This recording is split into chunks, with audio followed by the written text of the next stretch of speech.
Thank you, Steve, for making it today.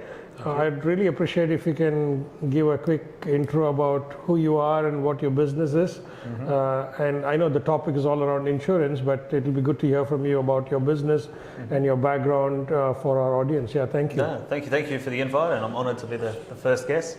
I represent Ardent Insurance Solutions. So we're an insurance broker based in North Sydney. So we look after a wide variety of clients. Property owners, manufacturers, retailers, everything at each end of the scale and in between. I guess we've been operating on operation for 3 years now. Prior to that, I worked with the fellow directors and shareholders in a prior business, but all up in general insurance now for I believe 13 years. So it's flown by. I've learned a lot. A lot's changed, and it's quite exciting the pace of change that's coming through now as well. We're seeing new and exciting things nearly every day. New approaches and angles from different providers, and as always, the landscape's evolving. There's always something happening that affects insurance, and as insurance really underpins the economy as a whole, it's certainly a topic that's right up there all the time. Yeah, and I think there's like two sides of the coin. There's one set of audience who say, "Oh, I don't think I need insurance." Yes. The others go and say, "Yeah, we definitely need it." What is it like? Can you define cyber? So we are obviously talking more on cyber insurance and focusing on cyber because when we spoke a few weeks ago, I was talking about how some clients who we speak to don't think they are a target for cybersecurity. And they say, "Oh, we'll just buy insurance because if you have an attack, we'll be covered by insurance." But when I spoke to you, you were saying you have a different experience where client says, "Oh no, we are secure, we don't have to buy insurance." So it's like, there are two sides of the story, really. Yeah, like what's going on. I'm experiencing one kind of response, you're experiencing one. So let's start with what's insurance and why is it important, and even if you are secure and you've done all the things under the planet and you've built Fort Knox, why do you still need insurance? Yeah, so I guess at its core, insurance really is just the transfer of risk. So it's moving it from your company's balance sheet to the insurer's balance sheet. So there's a whole lot of a whole lot of work that comes before you need to transfer a risk that works in terms of risk management. So I guess you're identifying the risk, you're treating it, you're mitigating it, and then you can decide to retain that exposure or pass it off to an insurer. And I guess what we're seeing specifically with cyber is that it's a relatively new product and a product that insurers are really starting to fully understand and grasp the scope of what the exposure is on a global basis. And because it's relatively new, in the early days premiums were quite cheap and it was quite easy to get the cover. Nowadays we're starting to see that harden up significantly, and to even qualify to get cyber insurance you need to have the correct mitigation in place, because the insurer just doesn't want to foot the bill for any loss that you have. If that's the attitude I think someone has, you would expect premiums to skyrocket. So there needs to be mitigation of risk, the old adage of prevention is better than cure. And there's some relatively simple things everyone can do to reduce their cyber exposure. And then obviously there's some more complex things as well. But really the qualifying level, so to speak, for someone to obtain cyber insurance now is a lot higher than where it was before. The bars. But why is that the case? Because the insurers are starting to grasp the exposure they have, the amount of claims that have come through, and I think COVID has had a big impact on that as well in terms of remote work. So a lot of companies invest quite heavily in their IT infrastructure in the office. Somebody at home doesn't have that same level of security in place, so bad actors, so to speak, are finding ways through people's home networks to access a server and so on. That's certainly exposed insurers a lot. There's a lot happening globally with obviously Ukraine and what people are expecting to happen through and after this in terms of cyber espionage and attack. And just overall, we've seen a hardening of the insurance market in total. So insurers aren't making money from investments as they were before by investing that premium pool that they take. They really need to underwrite to make a profit rather than underwriting to win market share, which is what we saw 5, 6, 7, 8 years ago. Insurers are really just trying to beat each other on price in a race to the bottom, to get all that market share in, to invest that premium pool and make a return. Now they're really looking to underwrite on a profit on a per account basis. So I guess the landscape now is very different to where it was 5 years ago, and risk mitigation is the most paramount thing you can do to get the best terms from an insurer and ensure you're protected. But I guess back to what you're saying about why should someone take insurance, we compare it to a physical loss. So you might own a building and put sprinklers in, have all the correct fire protection in place. That doesn't mean a fire won't occur. And in, I guess, cyber context, human error accounts for 60 to 70% of claims. The stat changes slightly. So you could have the best protection in place, and through human error you could still suffer a loss. So I think what you were saying about so prospects or clients not seeing the benefit of mitigation because they just want to take out an insurance policy, that may have been true a number of years ago, but not anymore, because that bar is so high to qualify to get insurance. But also we see on the flip side, clients saying we don't need insurance, we've got some really good IT people, they know what they're doing, and they've assured us that we're fine. So when you say sorry to interrupt, but when you it's very, very, very, very powerful what you say. So when you say that the bar is now higher to get insurance, and I have seen in our business how the cost of insurance has just gone up. Yes. Well, we have invested in our own security quite significantly, but insurers are saying no, but even then we're going to charge you more, and we're paying the brunt of it. But when you say bar is very high, what does a customer have to do to gain insurance? And we'll talk about risk because it's a very important point. So if I'm a customer and I say I don't want to do any security, I'll just transfer the risk of cyber attack and data breaches to my insurer, and here's my premium. Will I get the cover, or will I? What do you mean by the bar is high? Yeah, so if somebody's not doing any mitigation, they're not updating antivirus software, they don't have firewalls in place, they're not changing passwords each month, they don't have multi-factor authentication on email or remote access connections. All of these things are fairly straightforward and fairly low cost, but they make a massive difference in terms of what the exposure is for a loss to occur. Most claims we see now can be completely avoided just by having multi-factor authentication in place, and it's a no cost. Look, it can be a little bit annoying to have to enter a code sometimes for the staff and employees, but the cost that it saves is phenomenal. We regularly see claims over $100,000 that could have been avoided simply because, or it could have been avoided if they had multi-factor authentication in place. So does insurance cover negligence? So let's say I switched on multi-factor authentication, but for some reason that fell off and it didn't work a particular day, and the hacker got in. Yeah. Like I remember this ad from an insurance company, I wouldn't name any company as such, but they had this ad which is very interesting. It was home insurance. They said, if you forget to lock your front door, and you probably know which insurer I'm talking about, if you forget to lock your front door and a thief got in, we will still cover your home and contents insurance, which I thought was a very bold statement for an insurer to make. Is that similarly true in cyber, that I've done everything, but by mistake I forgot to change my password? Will my cover be accepted? For the most part, yes, and that's because the insurer wants to see that you've got the processes and procedures in place. Where things fall through the crack is human error, so you might forget to do something that you normally do. As long as you can establish that this is our standard process, this is what we require everyone to do. If there's a little bit of a slip up and there's a loss, look, they'll probably ask some pretty hard questions. And have some, really important requirements to put in place afterwards. But generally, that claim would still be paid, unless, of course, the wording states otherwise. So the devil's always in the detail, of course. But in general, most claims that happen are through human error. It's more about the attitude of the organisation. Because you said 60 to 70% of claims are happening because of human error. That's quite significant, right? It's huge, So you know, it also equates back to what the dollar value of these claims are.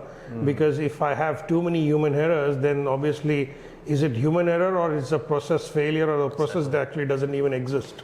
Yeah, right? and I think as we progress, you know, insurers will ask more questions around the culture of the business as well.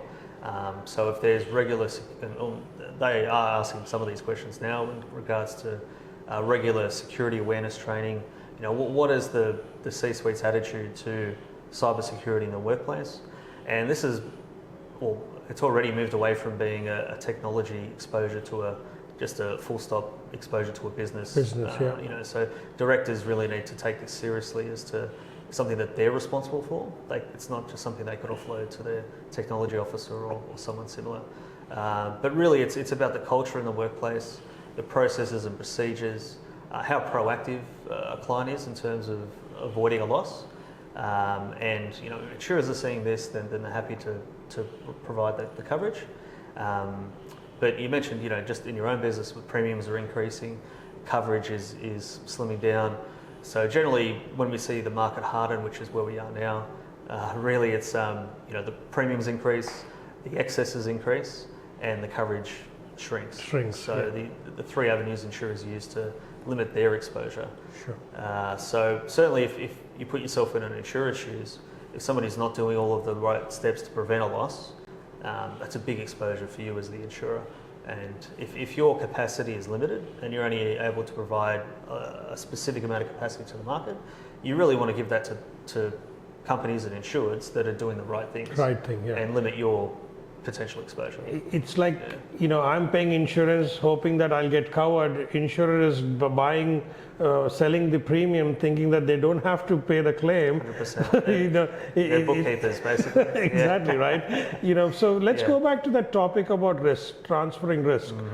Because this is an area which I feel is gray, because I'm transferring the risk of the cost which will incur to fix an issue I face with a cyber attack, but the actual risk still remains, correct? Right? Does, because you know, that's what I'm trying to educate the market, that just by buying insurance, you have not mitigated the risk of a cyber attack. No, you have mitigated the risk of the exposure of dollars which will be spent, business disruption which will happen because of a cyber. Is that a fair statement? Yeah, so I guess when we're saying risk transfer, the risk still remains, of course. The exposure is still there. It's just transferring who's liable to pay for that. So the insurer, when they provide a policy, they're really stepping into your shoes to cover your loss. If you didn't have a policy, then you would be covering the loss, essentially. So it's, you know, and every business has, you know, a large number of different risks and exposures. Some are potentially have more impact on the business than others. Some are more financially expensive. So you may choose as a business to retain certain risk on your balance sheet and know that if, you know, X occurs, you know, I'll incur that amount. You might say, well, hang on a second, you know, the potential loss from this happening, we simply cannot afford that. So you transfer that to the insurer by taking out a policy. And yeah, the premium really is set based on the insurer's determination of what exposure they feel you have. So somebody that has a much better mitigation will generally receive a much more competitive premium than somebody that isn't doing all of those things. What we're seeing now, though, is rather than just a very expensive premium, you're just simply not able to get the cover. And that's an issue, because I think as we go forward as well, it will almost be a requirement in, you know, business-to-business dealings that your supplier has a cyber policy in place, because if they're impacted, that will impact you. So you want to make sure that same way you ask for, you know, proof that a supplier has, you know, liability in place or cover for their contents or stock or the manufacturing capability, that you want to know they've got cyber in place. That way, if they go down, there's less chance for them going down and impacting you, really. So I think we'll start to see that, and really at the moment, it's almost like, you know, if you have an email address and you run a business, you need cyber, full stop. It's really getting to that point.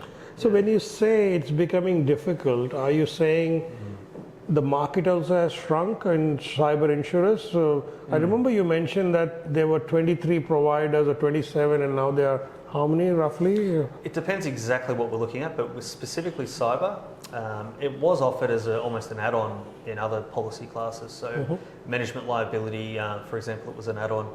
Now it's really getting carved out by insurers wherever possible. And to be honest, those extra bonus cyber coverage you were getting really wasn't covering much. So basically insurers are carving that out completely and really want you to take a standalone cyber product. With IT liability specifically, the market has shrunk because the capacity just isn't there anymore. So yeah, I think it was 20 odd, from memory, 20 odd providers 3-4 years ago. Now you're looking at maybe 5, 6, Wow. depending on the activities of the business. So every insurer has their own appetite. They have their own reinsurance arrangements. They have their own security requirements from their security provider that they need to meet. So they're only willing to play in a small space of what the market is. And some insurers are here, some overlap. So it really depends on when we look at a client, their specific business activities, what they're involved with. Are they dealing with government? Are they dealing with mining operations? What additional exposure is there that somebody doing the same activities but with a different client base has, because the profile and the exposure could be completely different, even though business A is doing the same as business B, just for different clients. So yeah, it's difficult to navigate that at the moment. So I think having the correct advice is absolutely paramount. Otherwise, you quickly find yourself without the cover you need. So what's happening? So if I have to apply for cyber insurance, will my insurer actually come and do a full assessment of my business? Like I've seen some insurers, they will send somebody on site to check your building and your fire facility. Are insurers actually going to that extent of doing on-site visits and stuff, or is it just filling up a questionnaire? For the most part, not at the moment. On the high end, that's certainly something that happens from time to time. But for your SME, your medium businesses there, no, it's generally a questionnaire that's filled out. And there are a lot of questions asked about what are you doing? Have you had penetration testing done? Do you have multi-factor authentication in place? How often are passwords required to be changed? How often are you training your staff? And is there a written procedure with that, or is it just you asking them to watch a video once a year or something like that? So the insurer is asking more and more questions.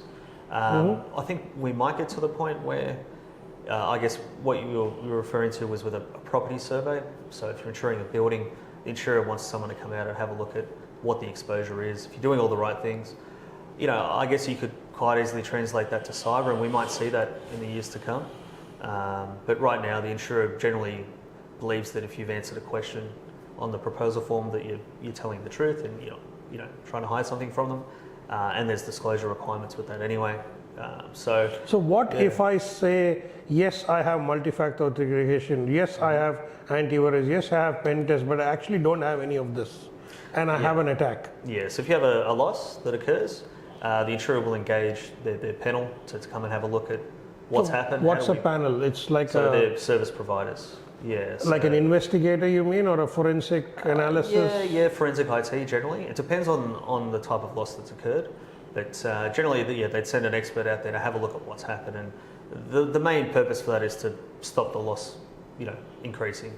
Stop it where it is, lock everything down, and prevent further loss. Then they get into the investigation phase where they have a look at what actually happened, and we'll actually receive a report that details exactly from beginning to end how this loss occurred, what could be done in the future to prevent it happening again. So if you've said that yes, you've got multi-factor authentication in place, and then it's discovered when a claim or a loss occurs that you don't, then potentially the claim could be void. Completely. And the insurer could avoid the claim completely. It depends if that's an innocent mistake or if it's an intentional deception that you've attempted. But generally, we find most clients are completely open and honest. Yep.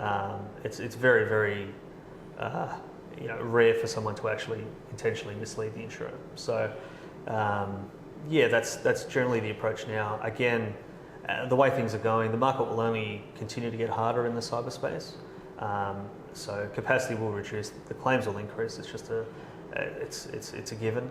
So the way the insurers approach this could change going forward. But yeah, it's not quite to the level that we're seeing on property where they're having people physically come out and have a look. But I certainly wouldn't put that So you basically are saying cyber insurance is not a product which you just go out and you have 50 insurers standing out to sell you something desperately. It's become a very niche product, select clients only get it because unless you have the right kind of security and implementations in place, only then you will be even considered to. So have you seen insurers saying, sorry, thank you, but we can't insure you? Yeah, definitely we have. What do these clients do if they can't get insured? Then they need to retain that risk, essentially. So unless they're willing to put all the correct mitigation in place, and that's really what the insurer is seeing. So no client is ever past the point of redemption, so to speak. It's about what they're doing to prevent the loss. So we've seen instances where clients have had claims because they've had lax mitigation or security in place, and then they've turned that completely around, and they're then an attractive risk to an insurer because a client that's been through something like that really understands how painful it is, and regardless of insurance or not, they don't want to go through it again. It has a huge impact. So I think a client that's been through a loss like that has done all the right things to turn it around, and has then taken out insurance. I think is a really informed client that understands the exposure. What we find a lot of the time, clients that haven't had claims don't fully appreciate how much of an impact it has. No matter how much we try to demonstrate that, I think that's just human nature. Unless you've been through it, you don't fully understand how bad it is. So yeah, I don't think anyone's past the point of redemption. It's just if someone's not willing to put all these steps in place and prevent a loss, the insurer is saying, well, if you're not willing to prevent the loss, we're not comfortable picking it up when it happens. And it really is a matter of when a loss will occur. It's not if anymore. It's just a matter of when. I remember years ago, you'd get a dodgy or a scam email, and you could pick it up quite easy. These days, they're made to look so legitimate that people that see them every day can fall prey to them. And I've almost clicked on a button that I shouldn't have a few times, and I see this stuff every day. So it's only going to get harder and harder to avoid falling victim to something like this. And the array of losses that fall under a cyber claim are huge. It's not just simply like a crypto locker attack or a. So what are they? What are you seeing? Because obviously I have. Well, I see a lot of other stuff, but what are you on the other side of the fence seeing? Because you're dealing with before the fact and after the fact, meaning you're advising clients on what is the right kind of cover, what you need to do in terms of insurance. But then if they have a claim, then you're looking at what cost the claim, and so can you shed some light on what kind of attacks you're seeing and what type of claims are being asked, right? Yeah, certainly the biggest thing at the moment, or biggest exposure, would be payment misdirection scams, and also social engineering, really, where somebody's posing to be somebody of authority and somebody's voluntarily making a payment because of that. So with payment misdirections, one of the questions insurers ask is, when a payment's raised, is there dual authority required to put the payment through? And you'd be surprised the amount of clients that don't have dual authorization in place, because it's just a little bit impractical. It holds up payments and things like that. But it's quite easy for somebody to, on say a supplier's end or change, or basically get into their email, send through an invoice that has account details slightly changed, and you go and make that payment without checking that it's legitimate change. Even just making a phone call to the supplier and saying, have your bank details changed, could prevent so many claims that we're seeing. We've had multiple six-figure claims come through just in the last 6 months that we've seen, where just a simple phone call could have prevented What size of businesses are these? Like really large businesses or small businesses? All over the place, really. It's anyone can really fall victim to this. It's just a matter of the processes you have in place. So I wouldn't say it's one particular size of client that's seeing this. It's all across the SME space. So what's the definition of SME? Is it 10 people, 20, 100, or in terms of millions of dollars, is $5 million business, $20 million? Quite loose. So I guess we tend to say we operate in the mid to high SME space. So, but we've got clients all across the band. So, for us, SME is anything from 10 employees to 100 employees. Turnover depends on the occupation or the activities. It could be up to 100 million in turnover potentially. One client is around the 700 million space that we deal with, but they're on the higher end of who we look after. But really, it's I think the size of the business doesn't matter because you're still dealing with hefty sums regardless of what size business you are, for the most part. We're also seeing this with I guess the recent property boom. People are losing huge sums of money because somebody's intercepted email and purporting to be somebody in that chain of settlement, and people are losing huge amounts of money there, even just on a personal basis. Like the deposit. I've heard some news about somebody in the West transferred the home loan deposit to some other location or something like that. There was even a property purchase I saw that was, I think, 500,000 plus as a sum that was lost. It's I think in WA from memory. So it's absolutely rife at the moment, and for I guess the modern day criminal, it's so much easier to make money through cyber scams, so to speak, rather than crime in the street or something. So the world's changed dramatically over the last even 5 years in terms of just how often these claims happen. It's just absolutely everywhere. So again, it's not a matter of if you have a claim, it's just when. It will happen to every business at some point. So this is payment redirection. What you mentioned also social engineering. Can you shed some light on what's the impact? So here obviously payment is lost. So I act as a supplier, and I send you an email saying, "Hey Steve, I've changed my bank account." The email looks kind of similar to the supplier's email, and I've basically sent you saying, "Please transfer these funds to this account," and you've done it, and you basically then you realize that it was sent to the wrong account, or a fraudulent account, and the money has disappeared, right? And then you make a claim to get that money back, right? So that's payment redirection. What about social engineering? What's the actual impact to the business in social engineering? So social engineering, I guess, is cyber fraud or theft, but it's voluntary. So you haven't had the money stolen from you. You voluntarily made a payment because generally, you've received an email from the CEO saying, "Quick, I need this payment made urgently. I'm about to jump on a flight."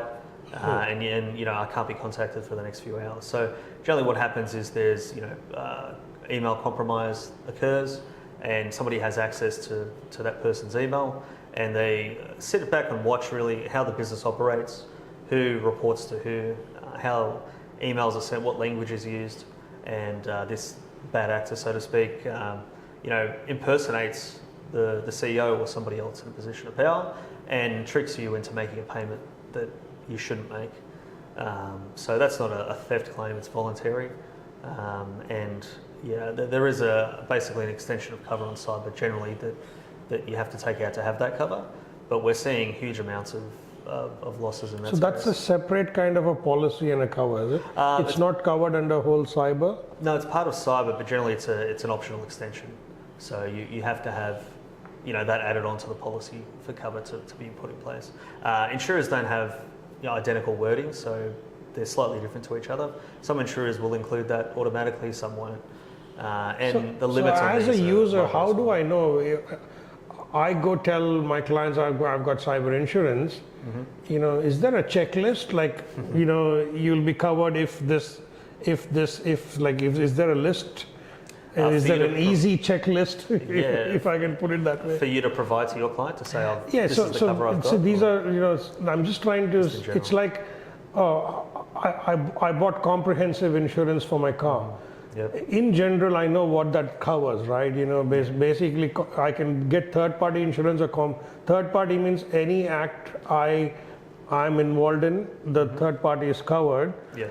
But if I get hit by someone, then I'm not covered because if someone else's fault, I still get. So in car insurance, I think it's a mature product. As a normal driver of a car, I understand that, but as cyber insurance, I'm seeing there are so many ifs and buts, right? Yeah, if you're negligent, it's not covered, or it's covered sometimes. So is it fair to say there's gray areas in the policy itself? Yeah, I guess as a layperson, it would be quite hard to compare one insurer's cyber wording versus another, because they're not even written in the same way. So you can't sit there and go line by line and look at the differences in cover.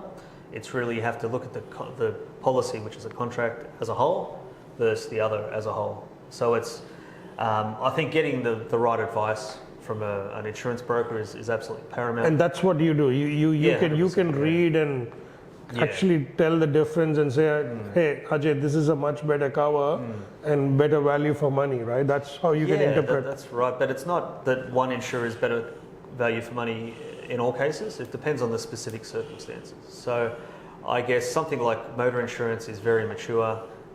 It's also, there's a lot of legislation and compliance around a motor product, to a point that it's somewhat commoditized, that you can almost compare two motor insurers' policies and they'd be very similar. They'll always have small differences, but nothing like what you see with cyber. So cyber is not a retail product. It's not something that you can buy directly from an insurer. You have to go through an insurance broker in Australia. So, and the reason for that is that a general insurer that provides products to the market directly, somebody like a motor insurer or a home insurer, they can only give general advice. So they can only say, this is what our product covers, and pretty much take it or leave it. This is just what you get. And they're not sitting there looking at your personal circumstances saying, your specific business has all these exposures that are unique to you, therefore this is the right product for you. And that's really where an insurance broker, which, the term needs to change over time and really be an insurance advisor, because that's really what we do. We're not just there to sell a product, we're there to look at your exposure and basically give you advice as to what the best product is for you. And it's really about the coverage first and price second. A lot of people buy purely on price, and that's where, a lot of the time you're not really getting the cover you could get, and it would cost you a lot more at the time of a claim.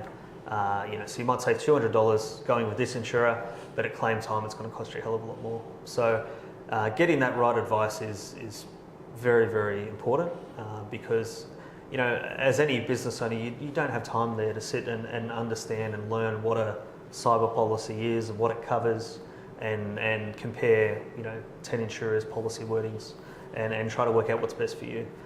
You don't have all that inherent knowledge and experience of dealing with these things all the time.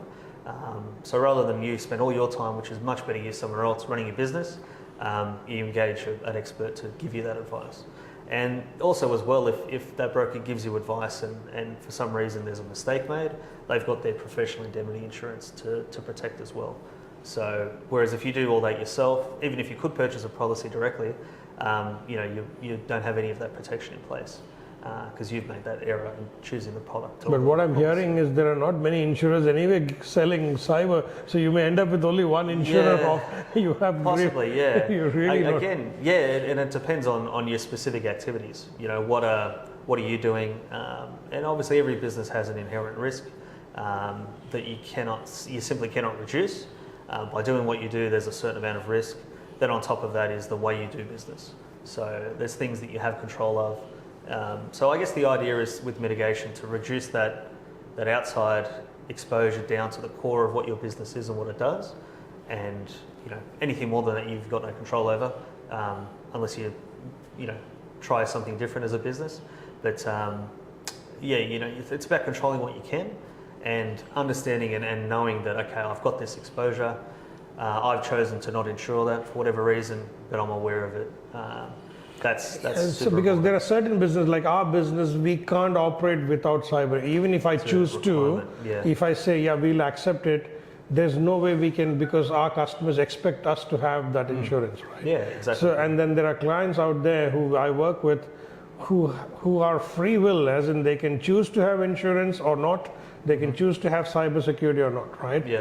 And those are the ones who are out there exposed, not knowing the impact, right? And it's very sad to see that some organizations only realize after the fact, after they've had a breach, and it'll cost them a lot of money and time and pain and everything else. But in the last 2-3 years, there's so much happened with cyber, especially with ransomware and crypto lockers.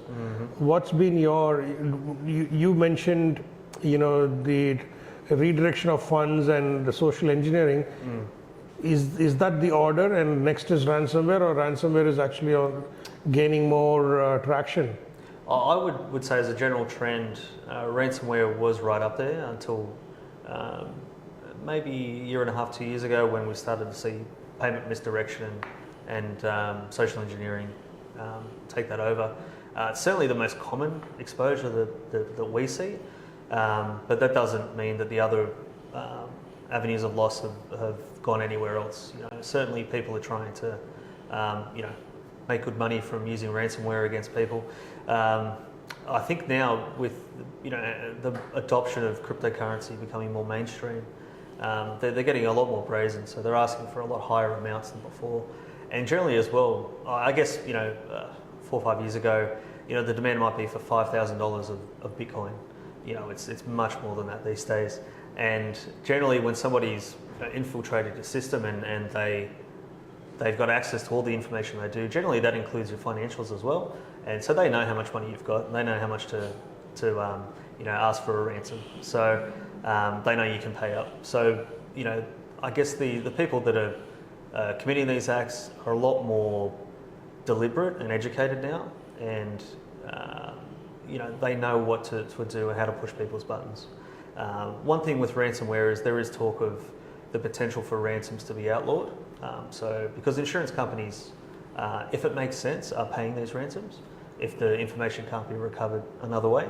And there's thought that by insurance companies paying these ransoms, it's legitimizing them and it's making the problem worse. But I think even if that was taken off the table and insurers weren't able to pay ransom, that we would still see this happen because, again, people doing this are seeing how much money you have and know how much you can afford to pay them. They're being a lot smarter about it. So I don't know if that'll have a big impact on losses overall, but there's certainly talk about it. So, or at least ransoms being reported to a government body that keeps all of this information and can use it for data purposes.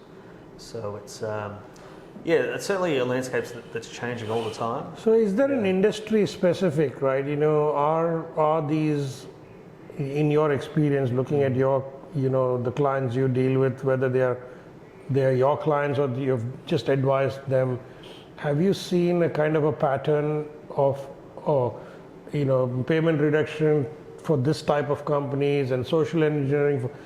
Are hackers actually targeting industries? In certain ways, yes. So anyone in the property space, I think, is being falling victim a lot more to payment misdirections or redirections. Sorry, but it's pretty much Apart from that, I would say that it's generally pretty even across the industry. So certainly businesses are being specifically target specifically. So someone might go after them intentionally and use them as a target. Other times it's really just a shotgun approach, and we'll see who falls victim to this. We'll just send it out to 10,000 addresses and see what happens. They'll catch somebody, definitely, if they do that. So it's a bit of a mixed bag, I think. But I think as time goes on, we might start to see certain industries, falling more victim to certain types of attacks. But generally, any of these areas of exposure could theoretically happen to anyone. So again, if you've got an email address and you're running a business, you've definitely got a cyber exposure. I guess until recently it was if you start a business, the first policy to take out is public liability, because you don't want a $20 million claim because you simply can't afford it, even though the risk is very small. We're starting to really see that liability and cyber should really be the first policies any business has before we even think about insuring the building or the stock or anything else, which is a little bit hard for people to grasp, I think, because it's an intangible risk. It's not an physical asset that's sitting there that as humans we can perceive that risk a lot easier. The intangible stuff is a lot more expensive in most cases, but is a little bit harder to really appreciate for the average person. And actually comprehend, because I think many businesses don't even realize what's the value of their data, right? Yes. If data is stolen from their business. I've had businesses tell me, if we have a ransomware attack, we've got mobile phones, we can work off that, right? Now, either they are completely ignorant or they actually have business continuity plans to be able to run it, right? So we, obviously these businesses, we have tried to advise them and guide them, but they're like, no, we are fine, right? Now, one of my last questions, what I had in mind is, there's this talk about, your greatest threat is from the inside, right? Now, in your experience, have you seen insider-based attacks or disgruntled ex-employee left the business, has still access to the systems? What's your comments on that? Yes, I haven't firsthand seen any claims like that. I've certainly heard of them, and I think it should be common practice that when someone leaves an organisation, that their access is revoked immediately. There should be things in place or processes in place to make that a quick and simple process, so it's not too much work involved or thinking required about it. But yeah, certainly if you have an employee that's disgruntled and they know how your system operates, where the exposures are, and I think the average employee would understand that of their workplace. If they really wanted to, they could do something themselves or give that information to somebody else. So yeah, certainly I think a lot of it's to do with the processes you have and just understanding that just because you don't think it will happen to you doesn't mean it won't.